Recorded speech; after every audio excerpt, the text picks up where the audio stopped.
How do you regain a feeling of trust for a partner who's wronged you in the past? How can people overcome years of disappointment in their marriage and suddenly create a whole new relationship with the same partner they've had for years? The truth is that you can fall in love again. You can be happier together than you've ever been, and you can do it quickly. In this film, you're going to meet a couple from Italy, Olivera and Gianfranco, who went through something that's the kiss of death for many couples: infidelity. They didn't see a way out, and they were desperate. They stood up to speak with Tony Robbins, and in one session were able to rebuild trust and passion in a whole new way. I think you're going to get a lot out of this film. There's a strategy here that will transform your relationship no matter what. So let's get started. We begin with Tony giving a live seminar for 2,000 people. He's just asked people to stand up who are feeling suicidal. In a room of that size, you'll usually find a dozen suicidal people, and Tony's working with them to show the rest of us how a life can be transformed within about an hour. Tony doesn't know these people or their histories, and he doesn't know what's going to happen. At this point, he's walking through the group to see whom he can help next. Let's begin. Are you suicidal? Pensavo di averlo fatto, ma sono qua. She thought of doing it, but she's still here. When's the last time you thought of doing it? Is doing it, does that mean having sex? Because in my country, doing it means doing it. When's the last time you thought of doing it? What Tony's doing here is setting the pattern for the conversation. When someone's sad or depressed, if you want to help them, you need to be certain they're responding to you. You need their cooperation. Tony sees that Olivera's in a grieving, depressed state, so he's decided to approach her with a totally different energy than hers, making sexual references, making her laugh. He knows that if she's laughing, she's responding to his communication, and that she'll be responsive when he needs her to take action. In the meantime, Tony's asking questions to get more information. When's the last time you thought of doing it? Are you single or married? Mio marito è qua. Her husband is here. Have you thought of having sex with him or someone else?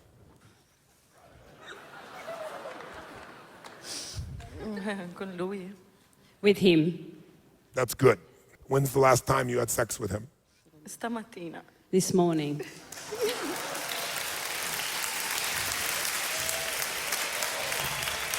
And before that? Oddio, non mi ricordo. She doesn't remember. That's right. That's why you were suicidal, but you're not going to be anymore. He's going to the shit out of you. Tony's noticed that certain words and ideas make Olivera laugh, but he's also making her a promise that things are going to change for her.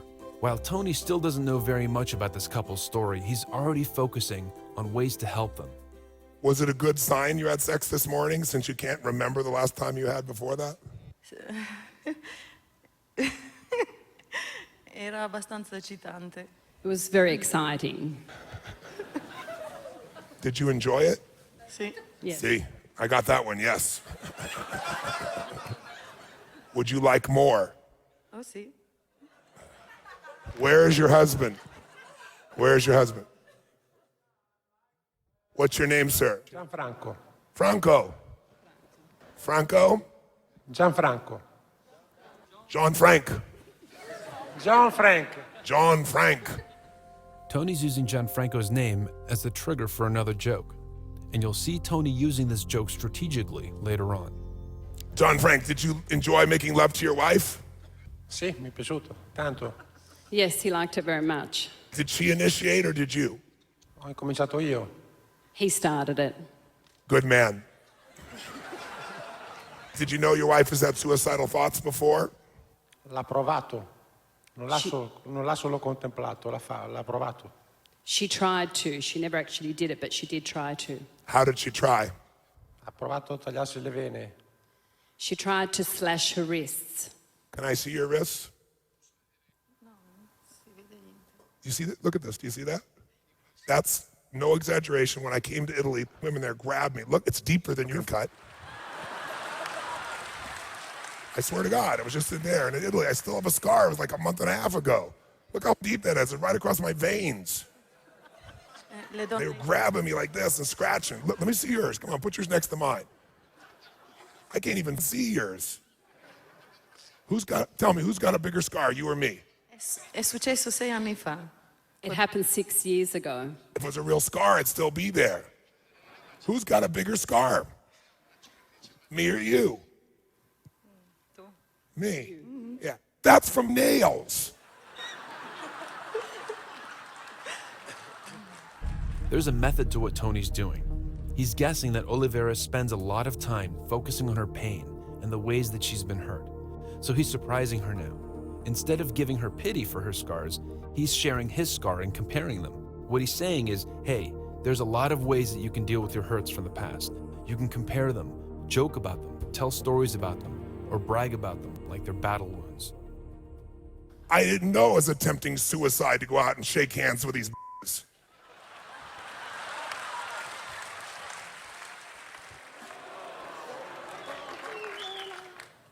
If you wanted to commit suicide, you could have.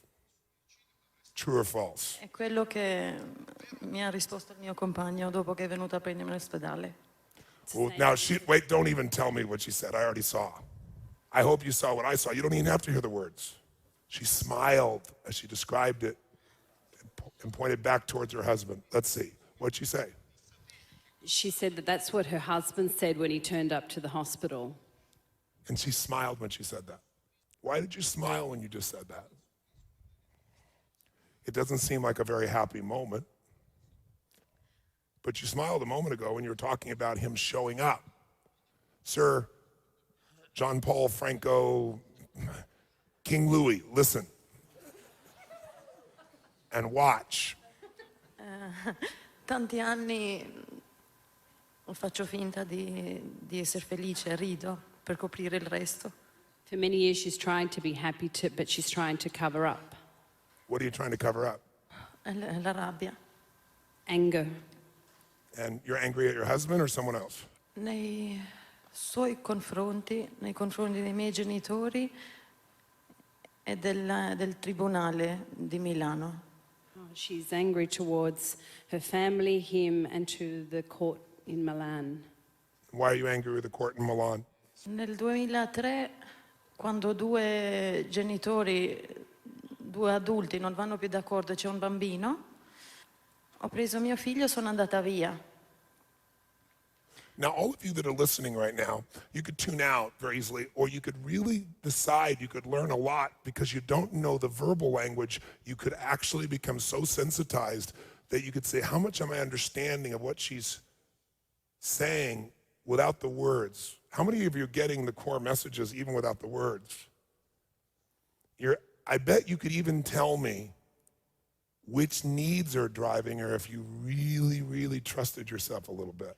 Why are you upset about the bambinos in the court?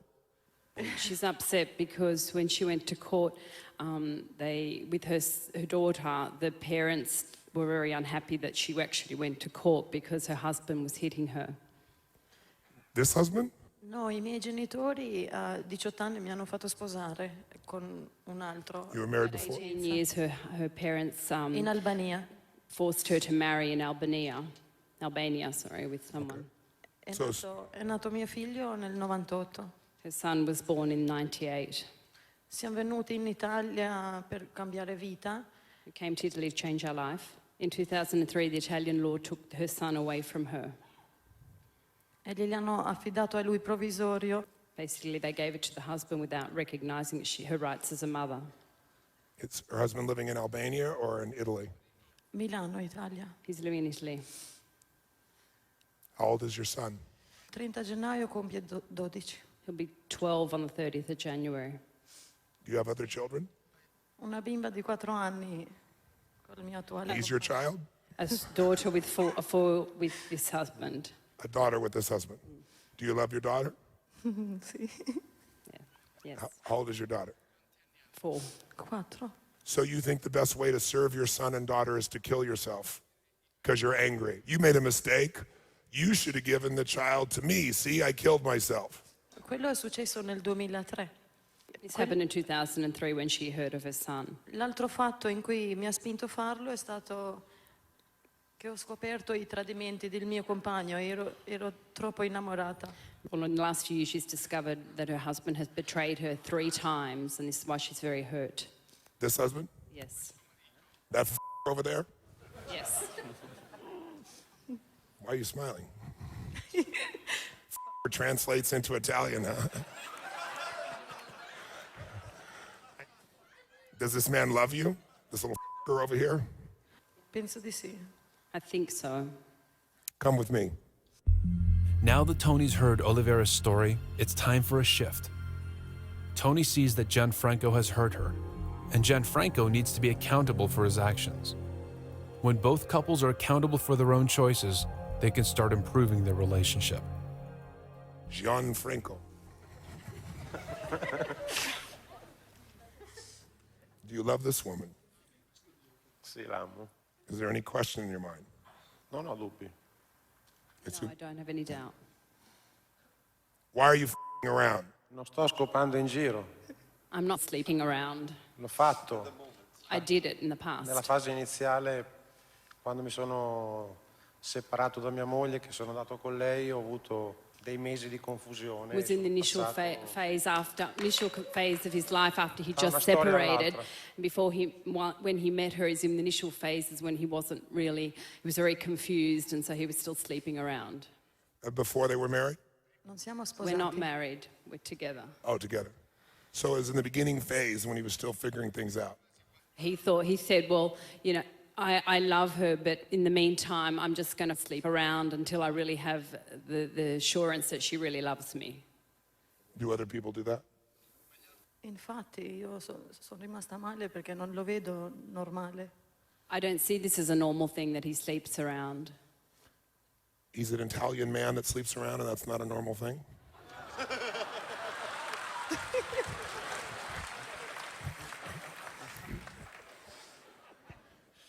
Are you new?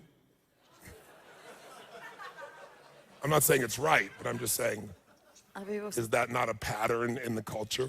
Is not the president of the country around on a regular basis? And so you're surprised that a man that does not yet have your total commitment to him would actually engage in sexual relations with other women. Io ero incinta. I was pregnant. With his child? Yes. Asshole. Gianfranco. I'm renaming you dickhead from this point on. So you weren't sure if she was committed to you even though she was carrying your child? You're slow, is that the deal? Io non riesco neanche a ricordarmi tutta questa fase. I really don't even remember all these things.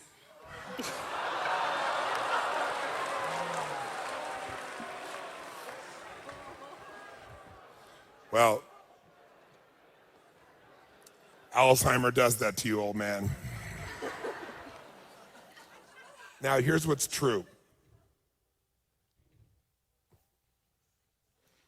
That this woman who he loves very dearly and who he had a child with while she was pregnant, he had sexual relations with 1 or 2 or 3, how many other women? 3.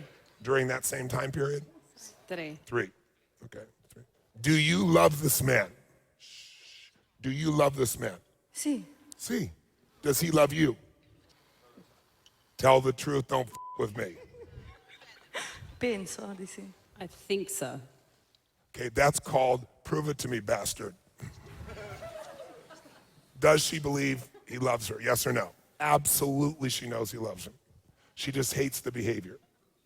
Don't you? She fears and hates that behavior. She loves him and she knows he loves her. She's just scared. True or false? Sì, C means true. giusto. True? Yes. So, you have 2 people love each other. Now, it's easy to call him a dickhead, but you have to remember that in reality, people do whatever they can to survive, to meet their what? Based on their blueprint and the meaning it gives them at the time. So, the last thing I would endorse was this man's behavior. But if you and I want to more than judge and actually influence something, we have to understand and actually appreciate it without judging it. How many follow? For her to ever feel certain, she probably has to be able to find a way to understand that no matter how thin you slice it, no matter how horrible he looks to us, there are two sides to everything. The first step of relationship healing is for both couples to hold themselves accountable for the relationship. This doesn't mean that Oliveira is accountable for 50% of the relationship and Gianfranco the other 50. There's no room here for partners to be making excuses or saying that's not my job. None of that works in intimate relationship. Being accountable in a relationship means that Oliveira takes responsibility for the entire relationship, 100%. And Gianfranco is also responsible for the entire relationship. Being accountable means taking ownership of the results you're producing, being honest about your mistakes, and always focusing on what's working and what you can do better. The second step of relationship healing is meeting each other's 6 human needs.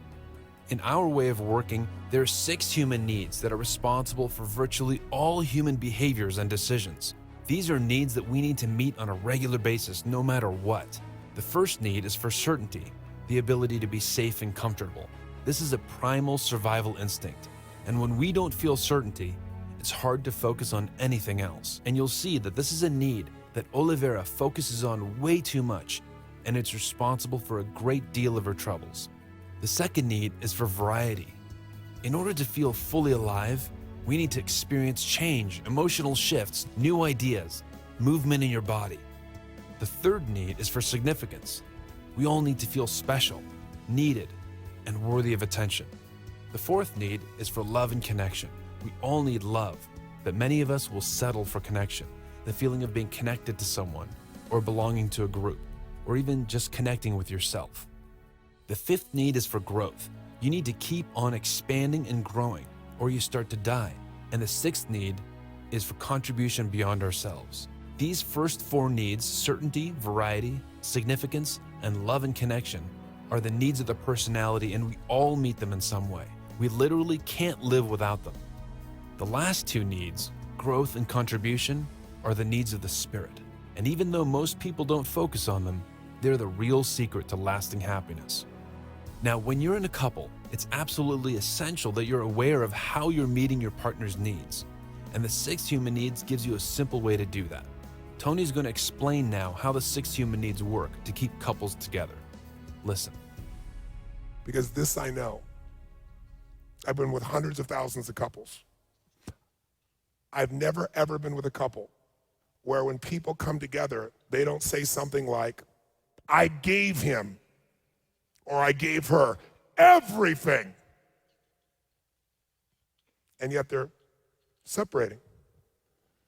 And I always tell them everything except what they needed. Raise your hand if you got that. So if someone is not with you, your need for protection and your fear you're not enough will make you find a way to blame them or blame yourself rather than just figuring out what's been missing. I've never been with a couple where someone came and said, oh my God, whenever I'm with him or her, I feel so certain that he or she loves me. And I feel like the most important person on earth to them. And we have so many surprises. I never know what he or she's going to do. It's so exciting. I feel important, significant. I know I'm the most loved person in the world to them. We're always growing. We're always giving. I'm just going to leave them. It's impossible. Remember I told you when anytime you associate a thought, a feeling, or emotion to meeting at least how many needs? It becomes an addiction. If you meet all 6, you have a love slave. They cannot leave you. They cannot part from you. They cannot do anything but think about you every moment. But most of you want a love slave without meeting people's needs. You want to meet the needs they have the way you would meet them, not the way they need them. You want to do it based on your rules instead of caring enough to find out what they need to feel loved. And so you meet some of their needs, and that's why you have a relationship. Watch this. On a scale from 0 to 10, how much do you feel this man loves you? And I don't want you to try to call to him. I just want the truth. You can always play with him and beat him up later. I want to know, how much do you love him, 0 to 10? Better yet, how much does he love you? 0 is not at all, 10 is he truly loves you. Tell me the truth and don't f with me, I don't have time. The first way to use the 6 human needs to transform your relationship is to simply understand the levels at which the 6 needs are being met. You ask, how am I meeting my partner's need for certainty? Put it on a scale from 1 to 10. How am I meeting my partner's need for variety? How am I meeting their need for significance? And how am I meeting the needs of love and connection? Are we experiencing growth together? And how am I meeting their need for contribution? Go through this exercise quickly and write down the first number that comes to mind. Don't hesitate, be spontaneous. It will show you a world of things that you can improve in your relationship. Now Tony's asking Olivera to tell him how much Gianfranco loves her, 1 through 10. It should be a simple answer. Let's see what happens. A dire il vero, sono confusa. I'm confused. She's confused. So why is Tony celebrating right now? It's because he teaches that when you're confused, it means you're now open to finding new solutions to a problem. It seemed like a simple question, so I'll ask it again. How much does this man love you? 0 to 10. 0 is not at all. 10 is he really, truly, absolutely loves you, even if he's a dickhead sometimes. Non lo so, I don't know. You don't know in this moment, or you don't know? non lo so. I don't know. Da tanti anni che cerco il suo aiuto a recuperare e farmi avere un po' di fiducia nei suoi confronti, ma non lo fa. In many years, he's telling me to trust him, but I still can't trust him. I'm not asking you to trust him. I'm not asking about even staying with him. I'm asking, how much does he love you? Non abbastanza. Not enough. I know that, but I want to know how much he loves you, even though it's not enough. I'm not asking about his behavior. I'm asking about his heart, when he isn't screwed up in the head. When you're hurt and feel uncertain, it's easy to get in a pattern of withholding, of deliberately not giving your partner what they need. People withhold their love in the hope that their partner will become more responsive, and they withhold in fear that if they give their love, the partner will leave or betray them. This strategy never works to bring you real love in the long term. Tony suspects that Olivera feels so uncertain and so hurt that even giving a score to Gianfranco's love will be giving him too much. The problem is, if you don't make yourself accountable for your relationship, if you don't even want to know whether you're meeting your partner's needs, then nothing can help you. If Olivera can't cooperate with Tony in this exercise and acknowledge the degree of love that she does get from Gianfranco, then she can't go through the second step of relationship healing.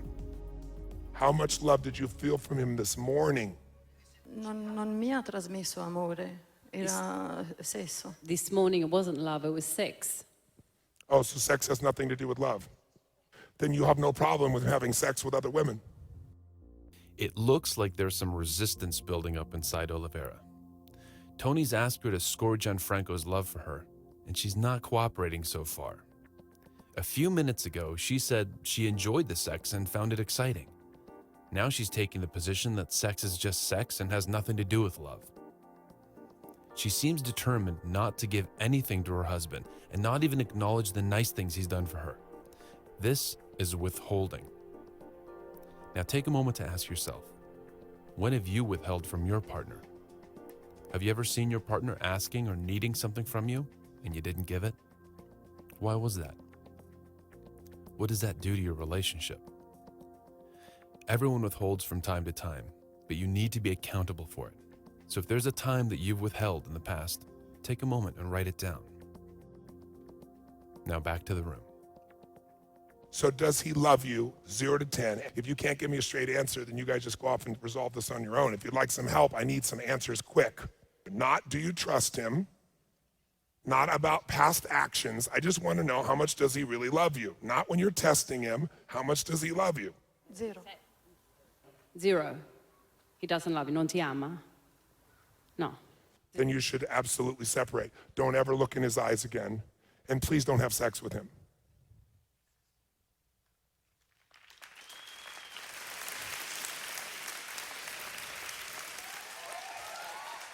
Have a seat. Thank you very much.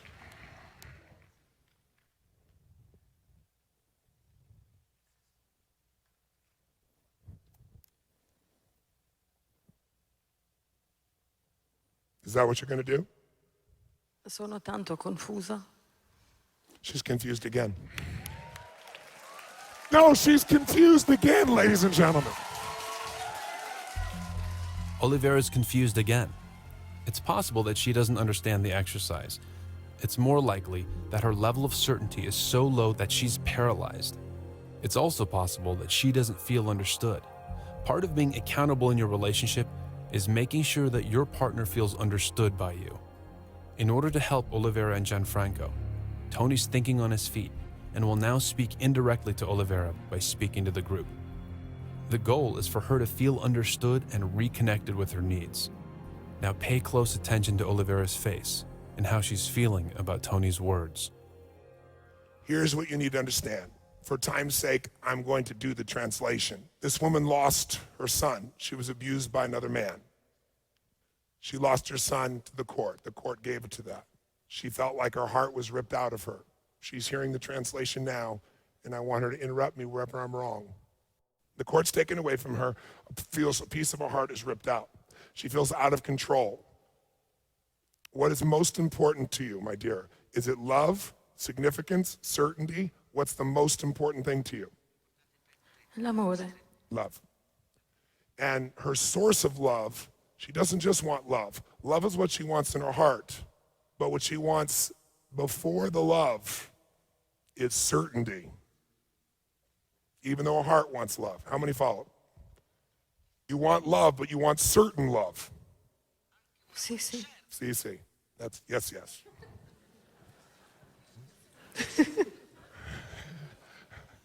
And you want significant love. You want to feel very special. Ho bisogno di amore e di dare amore. I need love and I want to give love. I believe that. But before you're willing to, since your heart has been hurt, she wants certainty. And does she also want significance, even though her heart wants love? Sì. See. So what are the top two needs for her quickly? Okay, if you knew nothing else, even without the child, you know all the problems in their relationship. Because love that is passionate does not have certainty in it. Passionate love is uncertain. That's why it's passionate. If it's certain, it's predictable. And if it's predictable, it becomes boring. And as it becomes boring, the law of familiarity comes in. And you begin to take it for granted. And you no longer hunger for it. So she has always looked for love with certainty. Most women get this, they believe, through a child. Because they believe a man may leave me or cheat on me, but the child won't. The child will always love me. The child will always be there for me. Clearly, they've never had a 16-year-old when they're making these decisions. This young woman's child was taken from her before that time. That was her source of certain love. How many follow? And she lived in a world that was loveless with a man who beat her. So she had no certainty, and she'd feel completely in what? Which would make her want to feel like she might as well what? How many got it? Okay? In addition to that, what she wants under that is love, but she's got all these barriers in her blueprint. Then she has the illusion that that child will give her love forever.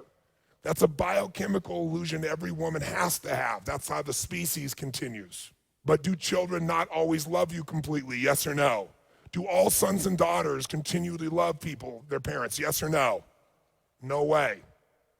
And they go through phases where you feel totally unloved. The only difference between the relationship you have with your children, which most of you is better than your intimate relationship, is because you made a decision at one point. They were your child, therefore you will love them no matter. And as a result, even if they murdered somebody, you'd still love them. Because most people make a decision at one point that they never question, that I will love this child no matter what they do, no matter how they are, they're mine. If you made that same decision about that man, you'd have the same love that you wished you had from a child. but out of your need for certainty. You've not done that, and neither is he for her. He went around because he wasn't certain, even though she's got their child, that she's really gonna love me no matter what. So as long as she keeps this constellation, even without going her individual values and rules, she's gonna be unhappy. Now she has another rule that would make her feel suicidal, and that rule is, I can't have my son, I now have a daughter, which should light me up. But people focus on what they don't have. You're walking along, it's a beautiful day, and an ambulance cuts right by you on the sidewalk and misses you by 2 inches, just barely. Could have killed you, but it misses you. That's the event. Now, what's the story? This person almost killed me today. Not, wow, God saved me by 2 inches, or aren't I gifted? I almost died today becomes the story. And we forget everything else beautiful in our life and focus on the one thing we don't have. It's the nature of human beings. Rejection breeds obsession, and loss of any size, of any type, becomes magnified because human beings hate to lose. So now she, instead of focusing on the beauty of her daughter and saying, I will get my son someday, I have faith in God, somehow this is gonna serve. She, instead of saying maybe, she decides her life may be over, and then it gets stacked by the experiences of not feeling close to her husband, who does not know how to win with this woman. What do all men want to do, ladies? I'm sure you must figure it out by now. They want to make you what? How happy do you think she feels on a regular basis with this story, regardless of his behavior? Is she happy most of the time or unhappy? Which one? Now, that's not an excuse for him to not take care of her, but I want you to get a sense. He is failing every day and knows nothing what to do. He actually loves her. How many think he absolutely loves her? Let me see your hands. Everybody else in the room knows it but her. She knows it too. She's just not gonna give it to him till he earns it. She wants to punish him some more, thinking if I punish him more, he'll come to me more. He finally reaches out to her intimately, and she says it's exciting when she's being honest. A few minutes later, it has nothing to do with love. There was no love. He doesn't love me. Love is 0. What does he hear? I'm a 0 no matter what I do. And then somebody else looks at him and smiles and makes him feel happy for doing nothing. And for some reason, he's pulled towards that. And he's the asshole.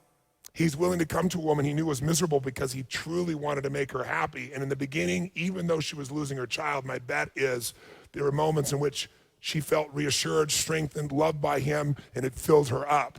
She's found a way to have pain to get him to pay attention to her, instead of losing her radiance to get him to pay attention to her. And when he does finally come, he can't succeed, and so he'll go someplace where he can. In your man's case, on the stage as a minimum, where others will find him funny, brilliant, and attractive, and will laugh and smile and flash various body parts at different stages to get his attention. And you'll be crushing him, and he will love you, and this will be coming at him. It'll be no, no, no, no, no, until one day it'll be a threshold. He may not go have sex with somebody, but he'll take that energy in, and you'll think he's an asshole. How many are getting the dynamics of how complex this really gets in life? So the truth of the matter is, the source of the problem is her blueprint. Her life is not a bitch. She has a beautiful child. She's a man who loves her. She has the opportunity to eventually get that child back if she stays strong, filled with faith, and never gives up. If nothing else, that child will have a point in their life when they can leave that man. They'll be old enough to make their own choices. And if that man really is abusive, he will be seeking out his mother. Unless his mother's dead because she took her life, which is not about to happen. She does that to try to get her husband's attention because he's deadened to her being sad all the time. It doesn't even affect him anymore. He's so used to it, it hurts him, but he can't take it. So you know why he doesn't remember? Because it makes him feel like a total what? So he takes the big stuff and makes it as small and far away and non-remembered as he possibly can. Because he loves her. If he didn't love her, he wouldn't do that. He would just leave her. Frankly, there are a lot of happier, easier people to be around. And you're an attractive woman visually, and I'm sure you are in your heart and soul, but the external stuff's gonna go away. And you know it. So if that internal stuff doesn't shine a lot better, it's not hard to figure out what's gonna happen.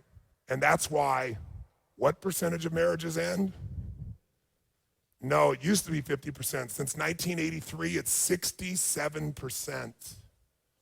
That's in the US. People who quit 50%, that's true, it's 50% in total, but since 1983, it's exploded. So if you take 93 above, that's the percentage.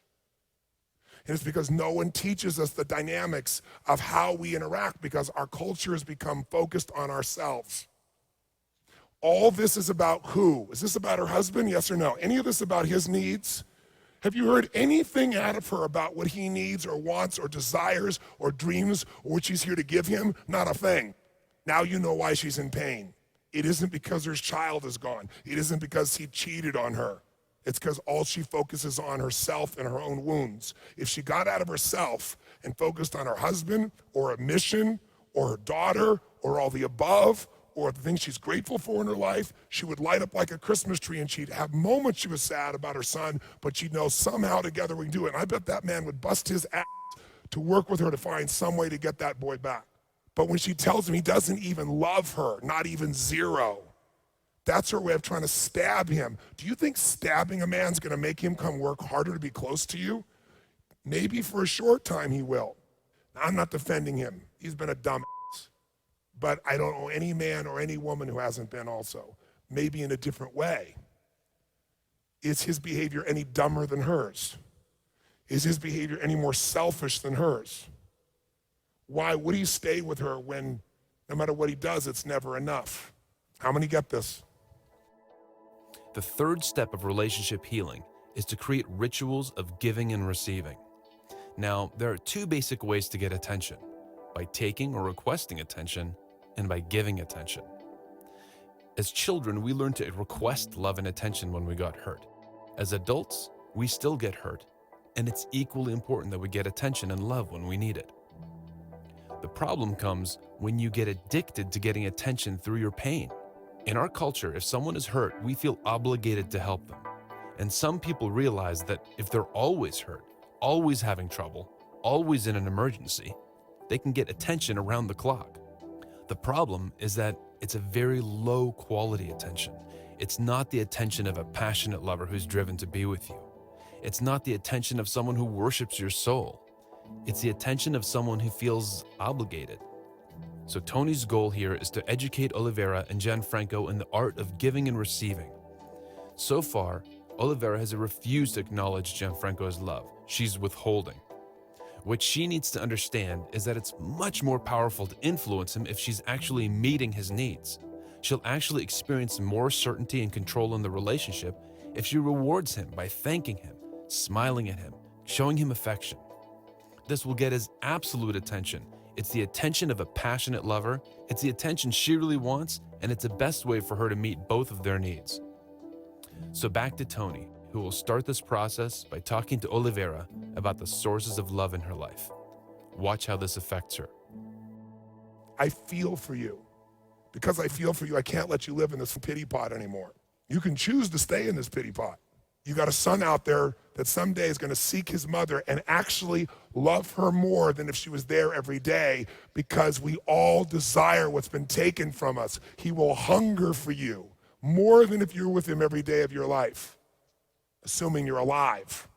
You have a daughter that needs you right now, that lights you up when you even think about her. True? You have this man, Gianfranco Smanko, who when he got to be here in the seminar and start to own himself again, wanted to get closer. I think he loves you and wanted somehow to get closer. And you said it was very exciting, but you can't remember the last time that was there. That tells me he's not paid as much attention to you as you want.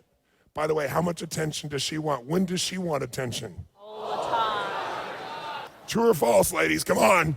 True. Make some noise. Now, there's two problems with that. First, men don't have that much attention. They don't. Their brain works different. Because her idea of attention also is she would talk to him about all her, ladies, all her what? Problems. And here's the worst part. He might be willing to do that, but she doesn't really want to solve them. Now, gentlemen, who knows what I'm talking? Make some noise if you know what I'm talking about. So let me see. You want me to listen constantly while you talk about what's f***ed up and can't be solved, even though I know I can help. And I'm an asshole if I don't do that on a daily basis. Okay, that's really helpful for me to understand. I think I'll go to work.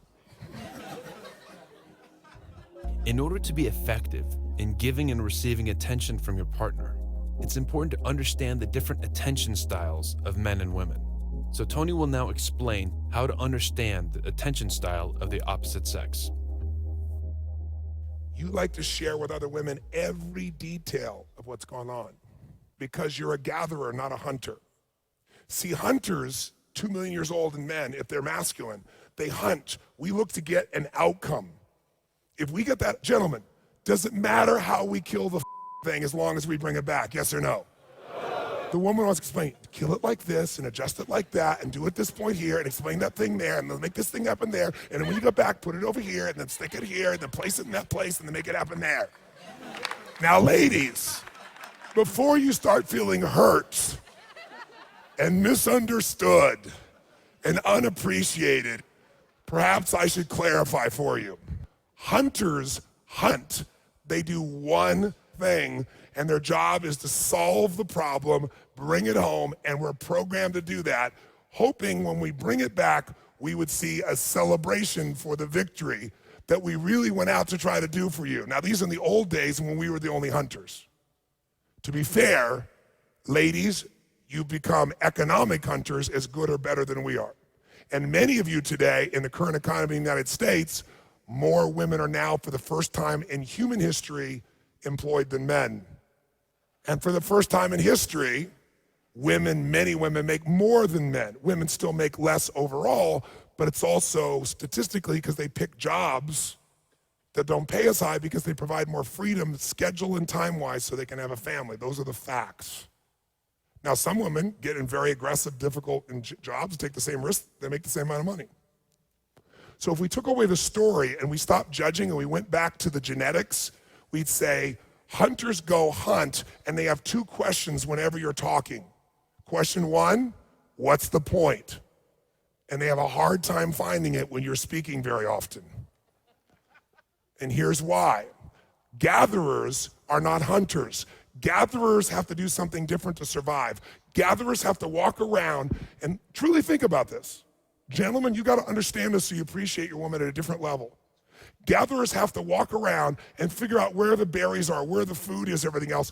And as they're going, they got to remember it all because they have to get back to that exact spot where the fruit is, the exact spot, but also at the exact right time. Because otherwise the bats or the other animals get it. You got to get it right at the right time or the family doesn't survive. How many follow this? Say aye. And so when they come home, since they're also the weaker physically, and many women will get mad at this, but genetically, there's no question, pound for pound, who is stronger, a man or woman physically, not stronger spiritually, mentally, emotionally, just purely structurally. True or false, ladies? Okay? So as a result, they have to go out and remember where everything is, and they come back and they want to share with everybody the information, because if I don't share it, if something happens to me, the tribe dies. So they have to come tell everybody. So they come and they have what we would call, a woman who shared this with me years ago, taught this to me, she goes, it's like we have these berry markers. We have to find where all the details, and so we come back, we remember those details. Not only do we have berry markers, but there's markings. We gotta know which berries to pick that you can eat, which ones will kill you. If we're wrong about one little detail as a gatherer, we could kill our children, kill our husband, kill everyone. So details are 1,000,000 times more important genetically in every woman in this room, because you gotta be able to mark where it is, what time it is, where's the point in time, and you gotta be able to tell which one's the right ones, the wrong ones, and process is very important to women, because I gotta process these berries properly, because some of them, if you cook them too much, they're acid. If you don't cook enough, you'll die. So what, when, where, how, and every little detail of the process is life and death. And it must be what for the survival of the species? It must be what? Shared. So women come And they tell men in detail what the to do. Now, men are hunters. We don't need to remember that the animals are moving all over the place. We got to be able to change constantly. They change constantly. There isn't one place, one location, one element. Anyone will cook it. So we just want to get the job done. And while you're explaining it, we could have killed 3 deer. It's not disrespect for you, and it's not your disrespect for us. We're doing what we're genetically programmed to do for 2 million years in the animal part of our system. So here's what women do, gentlemen, and this is the part you don't understand. They come and they start talking, and they're giving you what they learned out there in the meadow. We call it the meadow report. And they tell you every detail you could possibly never want to know in your lifetime times 10. Sage Robbins, where are you? My wife, are you in the room? Tony's calling on his wife Sage to demonstrate a meta report. Sweetheart, you're very good at these meta reports, and I've learned to totally appreciate them. Can you tell me, sweetheart, the other day we were in New York and you went out for about 5 minutes and came back and talked to me about 45 minutes about the 5 minutes. You remember that? We were going to India, and it was a very spontaneous thing. We weren't planning to go to India, and I had all this luggage. We had about 12 bags. We'd actually just come from a Platinum Partner event from Mexico. And so I had all these big suitcases, and I was like, oh my goodness, I don't have the perfect suitcase to go to India. And so I was like, oh my goodness. And we only had about 20 minutes, and a very dear friend of ours was coming over.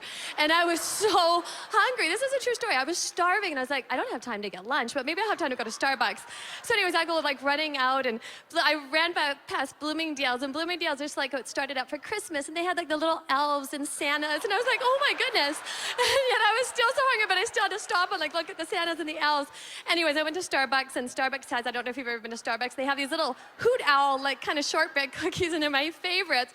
So I got my cookies and got my tea, and I'm like running down to the luggage store because I have to go to India.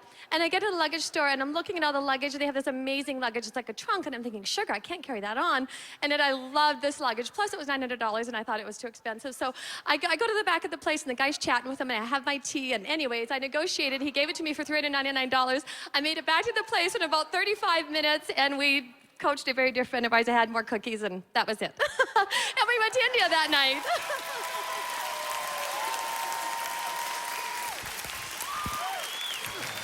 Now, It's a true story, and this was just like 2 weeks ago. what's that, honey? I said, this was just 2 weeks ago, and here's the funniest part of the story. I didn't take the luggage to India, but anyways, that was beside the point. It was too big, and I couldn't carry it on. Oh my goodness. Now, I want you to notice something. That was the shortest meta report I've ever heard in my life. Now, how many of you actually enjoyed hearing that meta report? Let me see your hand. Say aye. Part of why you enjoyed it is you knew what it was. The men enjoyed it because of 2 things. She said it with such passion and with such energy and with such happiness. Imagine that same meta report going on for 45 minutes about everything that's horrible, and a man's not allowed to do anything to make it better, or you feel like he doesn't understand you. Can you hear the men in the room? Men, make the sound of what that feels like. And that's the sweetest sound they can make for it. So ladies, here's what I want you to know, and gentlemen, by the way, ladies, you may be thinking I'm making this all about you. Watch. I'm really making it about you, gentlemen, learning how to appreciate the meta report, because I want to tell you why you need to appreciate it. If a woman doesn't tell another woman the meta report of what just went on, they know they're not trusted and their relationship is on the edge.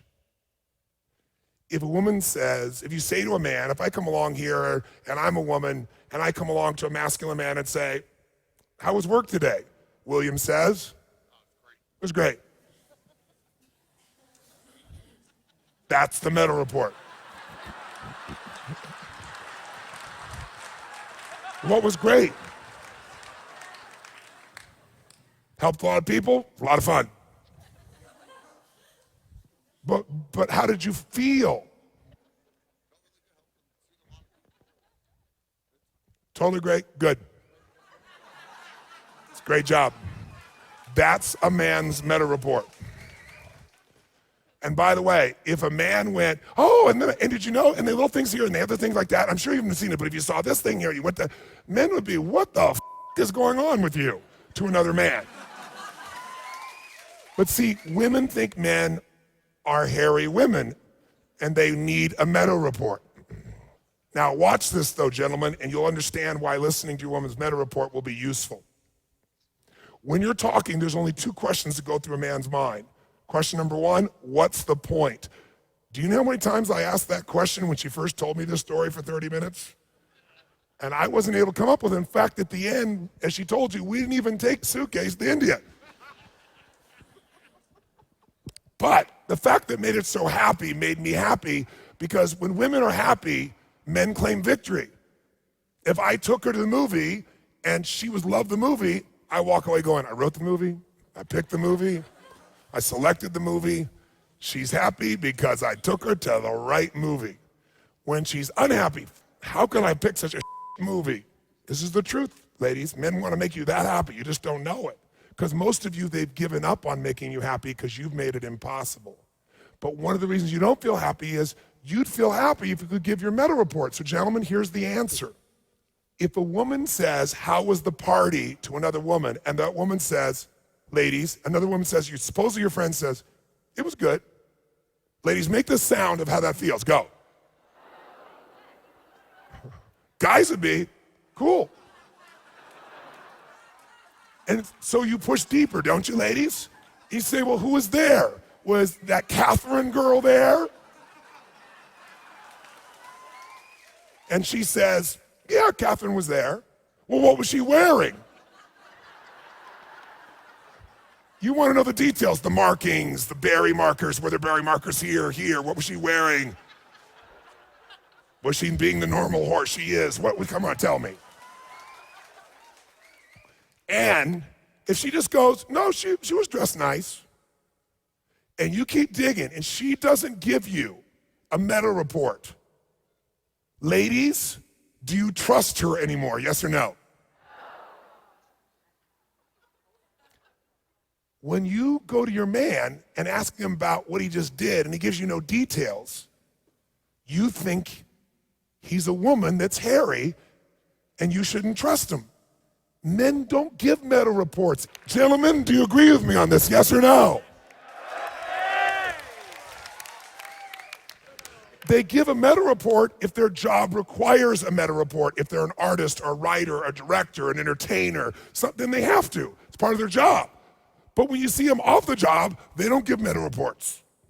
You don't trust them because he doesn't give you those details, and he feels your lack of trust and doesn't know where the it's coming from, and feels rejected, which is the thing he'd rather die than feel.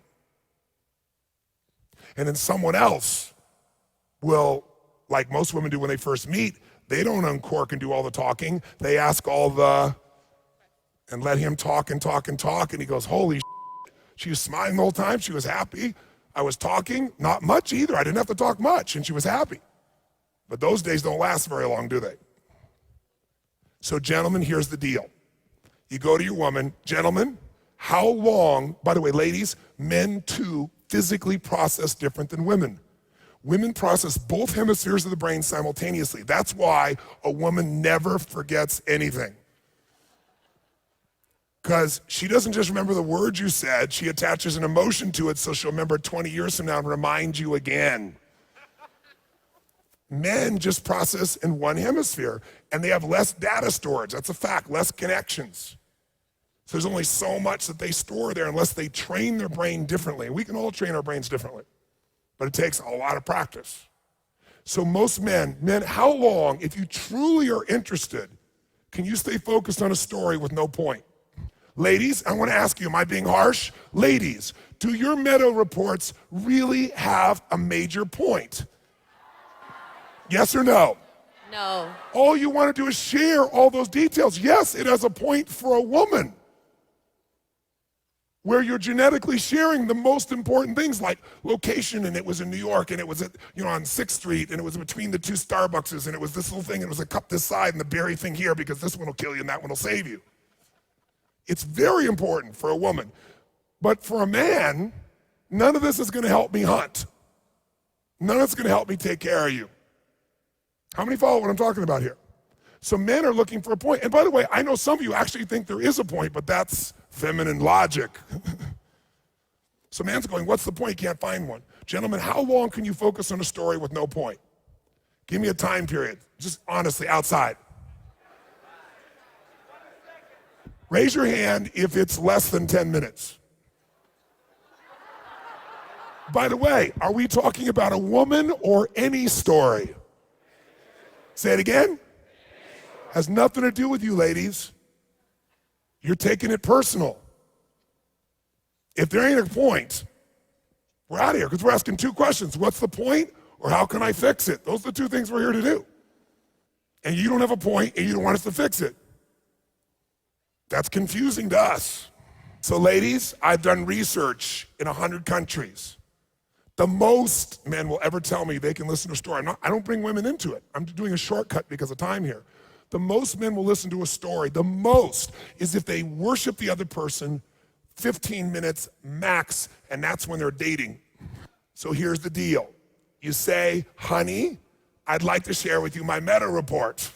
That alone, he goes, okay, I need to totally focus and hear her and connect with her, but it don't go past 10 minutes. Sage gave you 1 in 4 or 5 that I thoroughly enjoy. I actually enjoy her meta reports because truthfully, most of them are 10 or 15 minutes max, but more importantly, they have some joy or happiness in them. Not all of them, certainly not all of them, but not every one is a wretched story of pain to try to get my attention. She gets my attention for good things too, anything. She got my attention, period. Because she lets me have victories. When I notice and give her attention, instead of punishing me for taking a few minutes to do it, she rewards me the minute I get there. Remember I said we're always training each other how to treat each other, how to feel.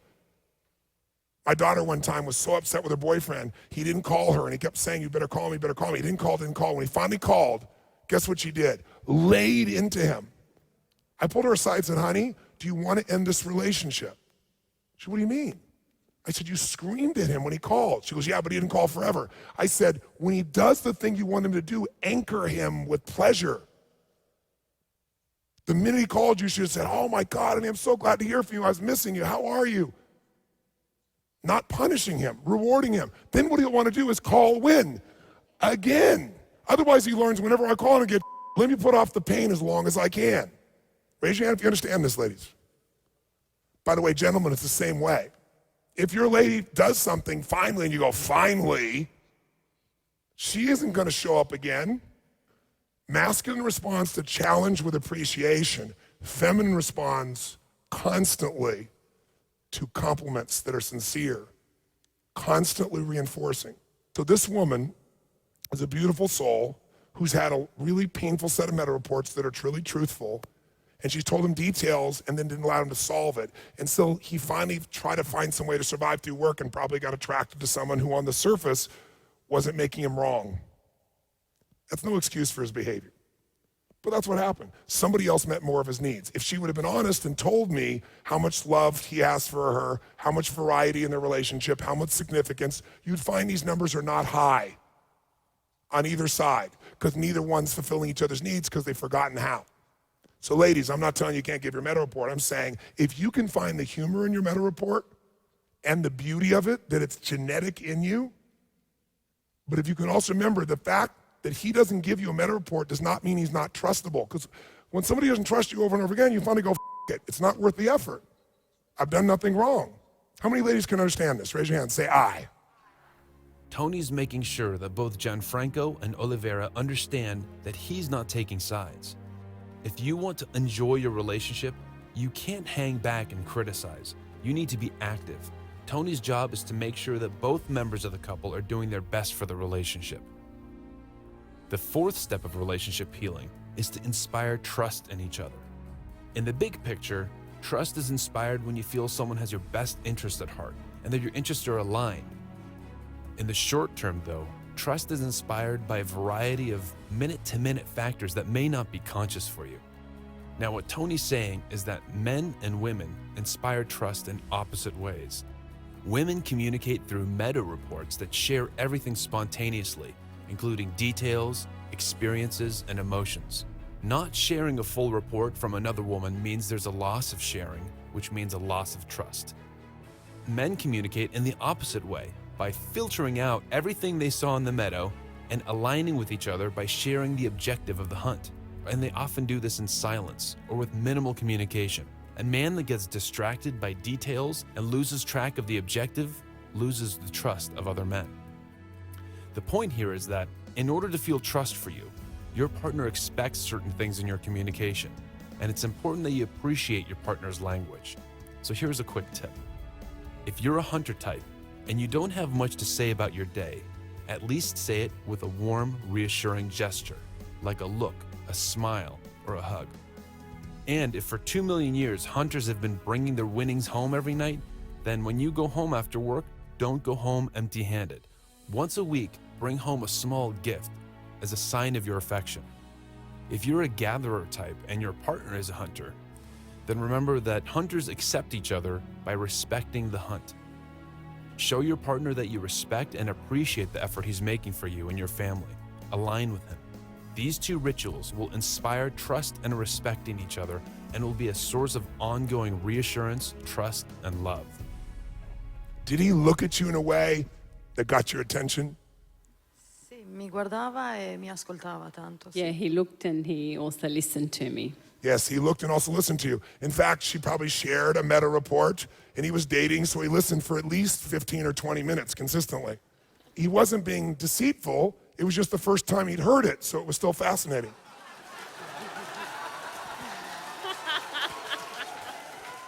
It wasn't the same meta report for the 5,000th time with negative, heavy emotions where he felt like he could do nothing about it.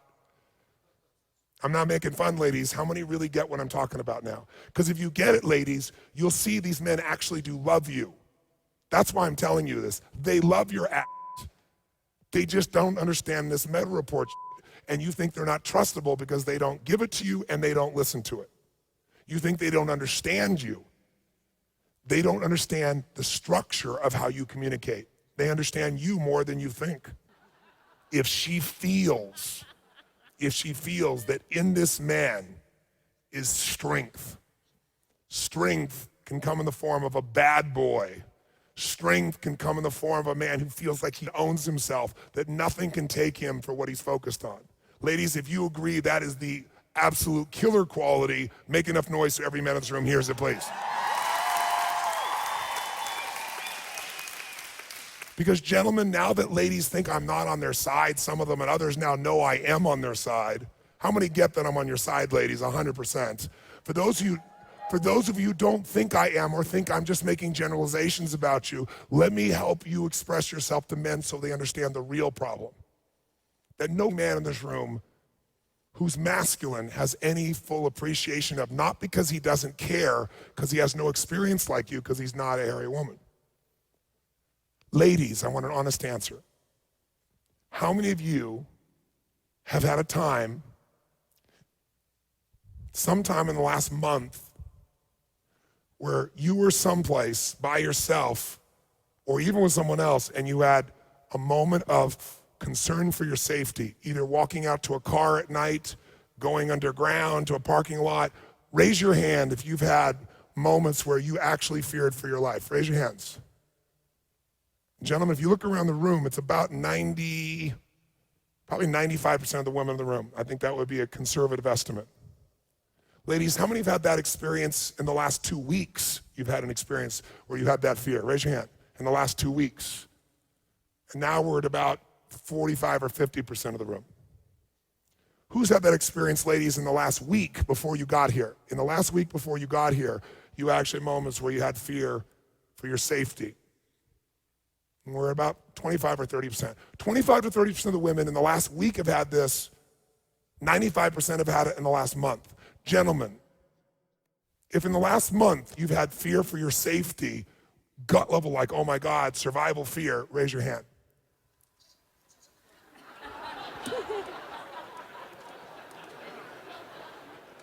Is there one hand up I'm missing? Okay, one person, one man, 2 men, 3 men, 4 men. 4 men out of 1,000 men on average. There's a few more women here than men. I think it's about 55, 45. But roughly 1,000 men in this room, 4 in the last month have had it. 95% of the women have fear for their safety. This is the difference between a hunter and a gatherer. Women have been preyed upon as gatherers forever. There's a reason why women give all these barrier reports and details. Because even though they're stronger than men physically and emotionally, women can take pain much more than men. If you doubt it, go into a birthing room and watch the man fall over while the woman's doing all the work screaming. Okay? Is it true? Women have much more powerful tolerance for pain. Women today, a woman could be making $300,000 a year in personal income. She could have a child without a man. She can be as educated or smarter than most of the men she knows. And yet some part of her genetically still is looking for someone to give her a sense that she is protected. Ladies, if that's true, make some noise. Including the woman who'll say, "F you, I don't need that." She doesn't want that. Unless she is truly masculine, she absolutely has this need, because it has nothing to do with logic. It has to do with 2 million years of conditioning. Now, to fully appreciate the women in this room and what they go through, gentlemen, so you can find your heart when it feels like they're being mean, you got to know how scared they really are. You have no idea how scared this woman is. Did you see this difference in the rooms? 95% of the women worried about their safety. 3 men, 4 men. Gianfranco, when you met this woman, looking at her, were you attracted to her? Sì, mi sono sentita attirato subito. Yes, I was horny straight away. Horny straight away.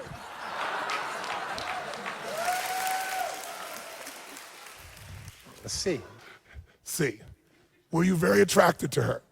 ho lasciato mia moglie dopo 2 mesi. I left my wife after 2 months for her. Now we understand Oliveira's deepest fear.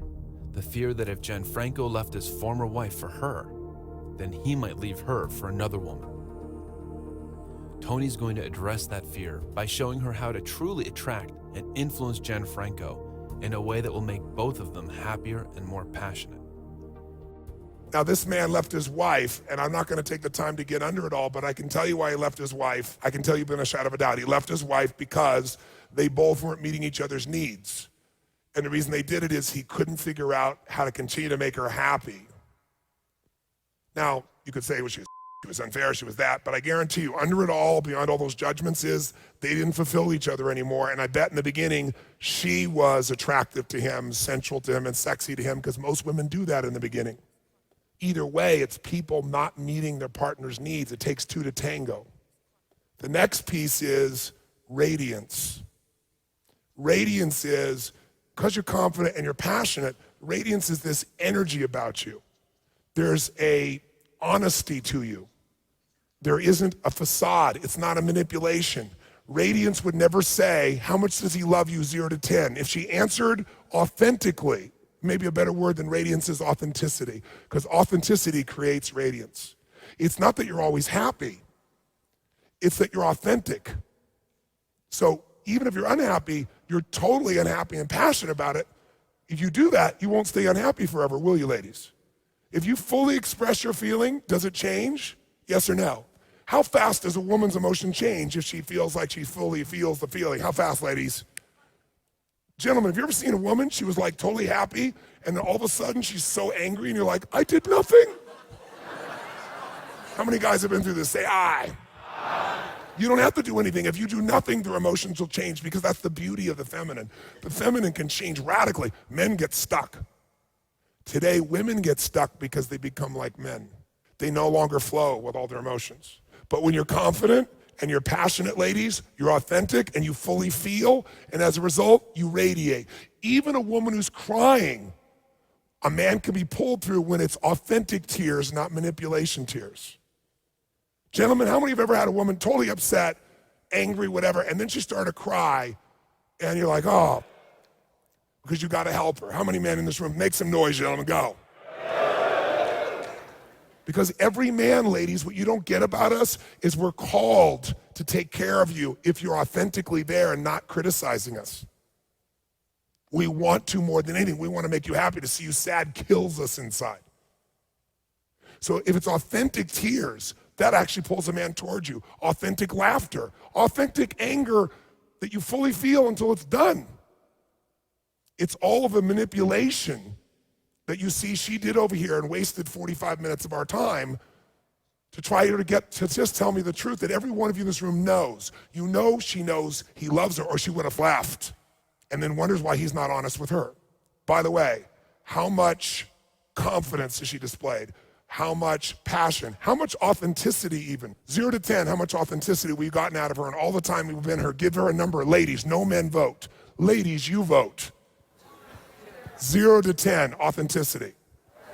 Raise your hand if it's a 10, a 9, an 8, a 7, a 6, a 5, a 4, a 3, a 2.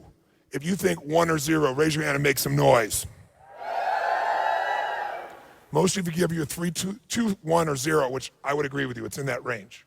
That makes no man want to take care of you. None. No man will. On top of being inauthentic, she's trying to hurt him, thinking that'll bring him closer. So you know, if I was talking to you, I'd say, stop. She's just screaming to you, come show me you love me. Break through my defenses. Show me you care. Show me your strength that I saw when I met you at the beginning. Show me the strength of the man I thought would help me get through this. That's what she's saying to your I'm not done with you. I'm just starting with her since she raised her hand and said she was going to kill herself. Otherwise, I'd be all over your I got to start with her for that reason. And if I was, sorry, this man loves you and adores you. To say that only love is just beautiful, not painful, is a lie. And if you're going to love, you're going to hurt. You're going to hurt like hell. But the other side of that is something so magical and so incredibly beautiful. There's a depth in this man. He's just dying to feel like he's settling for crumbs. You haven't even thrown him a crumb. He's dying to feel like he's your man in some way, some shape, some form. And you're punishing him, and you're punishing, honestly, you're punishing yourself. You're not punishing him anymore. Do you know what? I can promise you, you could not beat this man up at the level that he has done himself. He has hated himself for what he has done to you. You can stop punishing him now, because he's done that himself. That's why he doesn't want to remember anything, because all his memories will bring pain. And it is scary. It is terrifying. But it's so worth it.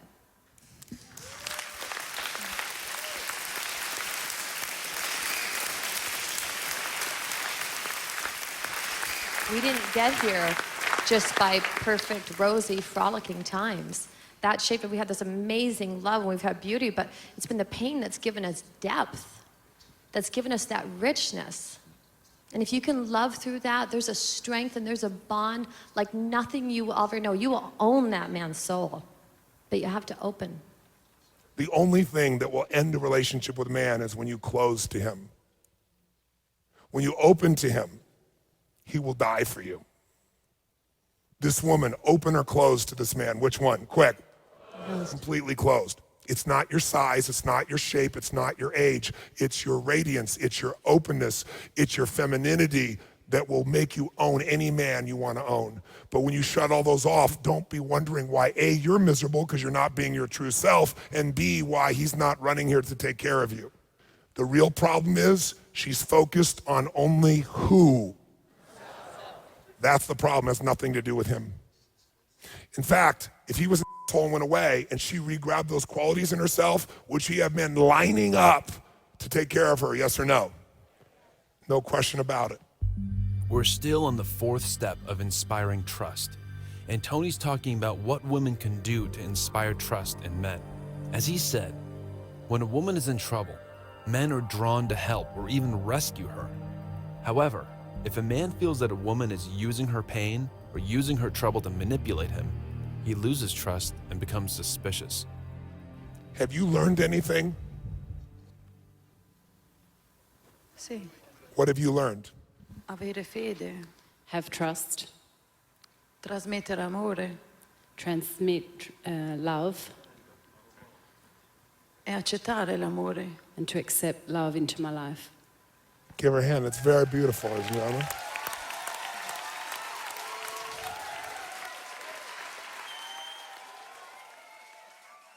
I'd like to ask you a question again. John Franco, please come back over here. You've been a very good sport today. You've stayed present when a lot of things were said very harshly about you. You didn't take them personally because you've already judged yourself much harder. I saw it in your eyes. I respect you as a man. Not for things you've done. I've done stupid things too in my life. Most people have. I respect you because I know you love this woman even when she's given you none of the things you value, except you know her soul. I want to make sure tomorrow you know how to succeed with her. But I will tell you one lesson that is the only and most important lesson of all. Even if you're not a bad boy, even if you're not the strongest man on earth, if you will be present with her, that's the power that men need. Openness. Openness means, ladies, you accept them.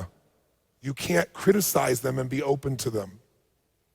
If they're accepted, and I know this sounds sick to some of you, if you actually at some level look up to them. You want to be looked up to, but you don't want to look up to them.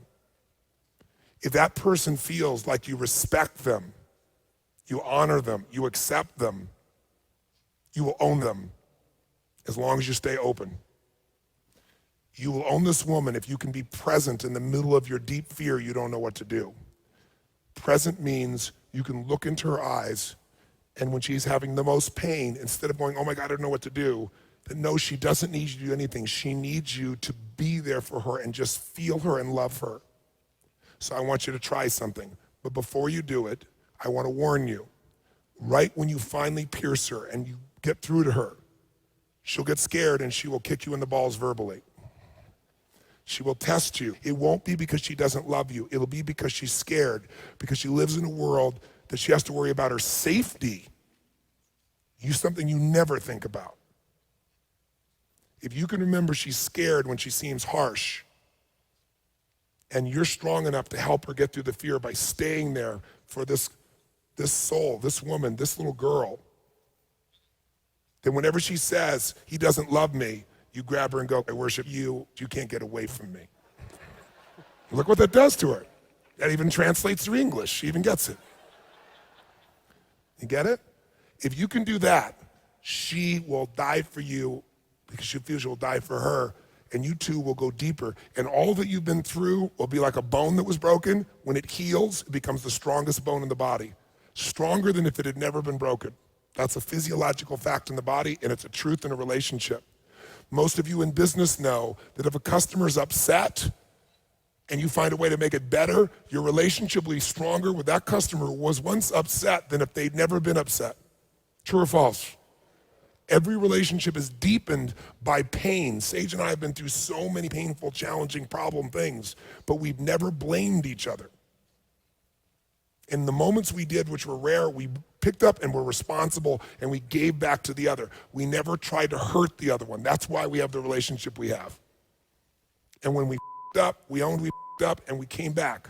So in order for a relationship to work, you have to give up one game, the blame game. If you play the blame and criticism game, your relationship's over. It's just a matter of time. And maybe 10 years, maybe 5, maybe 20. And when I say over, energetically, sensually, it's over very quickly. So now. And Olivia? Yes? No, just for a second. Olivia, when he's doing this, look in his eyes like you did when you first met him. Look at the man, look at the little boy. Look at the one who loves you. Look at the one who's scared as hell right now, but doing this anyways. Look at him playfully, look at him openly. Openness isn't just happiness or silliness or playfulness. You can open in pain. You can open it, it's a beauty and richness of life. Look in his eyes and see all that you did and forget about everything and just look in this moment like you did when you first met him. I'm going to give you some instructions. The fifth step of healing your relationship is healing your wounds and creating passion. Everyone carries around pains and hurts from the past. Everyone has triggers, vulnerabilities, fears, and things that they avoid at all costs. Now, you can't make these wounds go away by being harsh or critical. You can't force them to go away or make them go away by rejecting or withholding. These wounds will only heal through the application of consistent love and acceptance. And when that happens, they turn into passion. Tony's next step is to show Oliveira and Gianfranco how to heal each other's wounds by being there for each other and showing each other love and acceptance. You'll see the passion that follows.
When Oliveira let herself be vulnerable and authentic before Gianfranco, and when Gianfranco finally expressed his true strength and determination, then trust came back, and so did passion.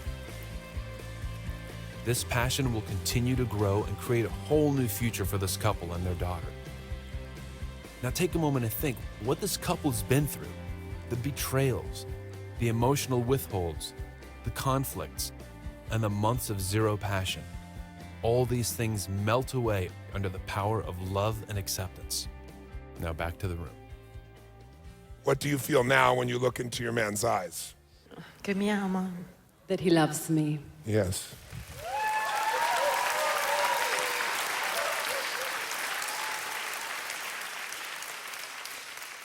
May I ask, on a 0 to 10 scale, 15. 15.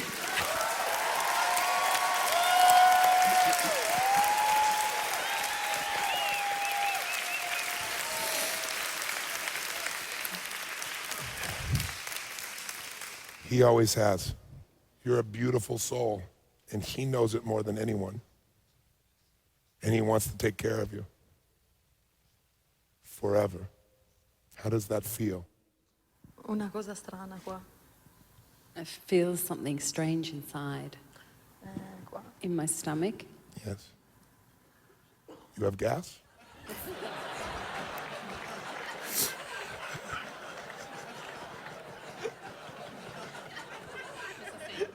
Sarà certezza in questo momento. I feel certainty in this moment.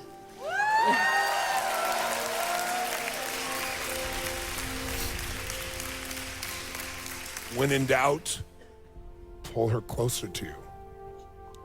When you're scared, I watch what you do. You pull back, pull her closer.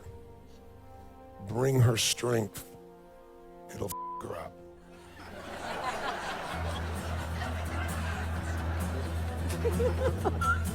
Give him a hand.